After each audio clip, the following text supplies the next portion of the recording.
मुबारक हो बहन जी, आप फिर से दादी बन गई। हाँ हाँ बहन जी, बहुत धन्यवाद। आपकी बेटी ने तो मेरा दिल खुश कर दिया। शादी के 3 साल में ही पोता पोती दे दिए, और क्या चाहिए। पूजा ने हमारे घर का चिराग पैदा किया है, अब हमें कुछ नहीं चाहिए भगवान से। बहुत बहुत मुबारक हो बहन जी, आपको पोता होने की खुशी में। बहुत बहुत धन्यवाद बहन जी। मैं अपनी बेटी को भी कहिए जल्दी से हमें ये खुशी दे दे। माँ छोड़ो इन सब बातों को, आज खुशी का दिन है। हाँ हाँ, तो मैं कहाँ कुछ गलत बोल रही हूँ। सीमा जल्दी से जाकर खाना लगा दो। पता नहीं क्या दिक्कत है इस लड़की में, कोई काम समय पर नहीं करती। चलो सीमा, मैं भी तुम्हारे साथ थोड़ा हाथ बटा देती हूँ। अरे सीमा, ये क्या हाल बनाया हुआ है तुमने अपना।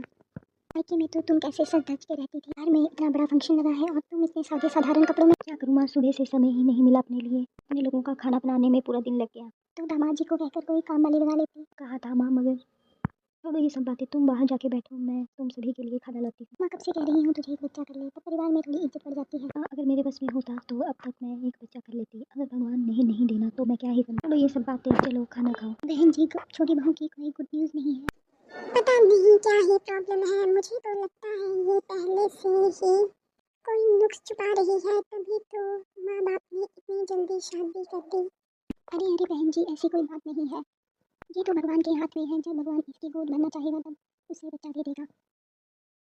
सीमा बहू कहाँ रह गई, इतनी देर से आवाज दे रही हूँ, सुनाई नहीं देता क्या। दो बहुएं मिली है पर दोनों में जमीन आसमान का फर्क है। एक बहू सारा घर संभाल रही है, अपने बच्चे संभाल रही है, और एक है जिसे कुछ पड़ी ही नहीं। माँ जी, आपने बुलाया? हाँ, कब से गला फाड़ फाड़ कर तुम्हें आवाजें दे रही हूँ, पर तुम्हें तो सुनाई ही नहीं देता। वो माँ जी, मैं आंगन की सफाई कर रही थी। बहू, आज तुमने खाना भी लेट बनाया, तुम्हारा जेठ को भूखे ही ऑफिस जाना पड़ा। तुम्हारा पति घर पर नहीं रहता तो क्या तुम लोगों के लिए खाना ही नहीं बनाओगी।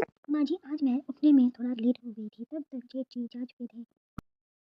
माँ जी, मिलने को हुए 3 साल हो गए, अब तो जेठानी जी भी थोड़ा काम कर सकती हैं, और नहीं तो कम से कम अपने पति के लिए तो खाना बना ही सकती हैं। बहू, तुम्हारे अपने बच्चे नहीं है ना, तुम्हें क्या पता बच्चों की जिम्मेदारी। तो दो बच्चों को संभालना कितना मुश्किल होता है। तुम्हारे अपने बच्चे होते तो तुम ये कभी ना बोलती। शायद इसीलिए भगवान ने तुम्हें बच्चे नहीं दिए।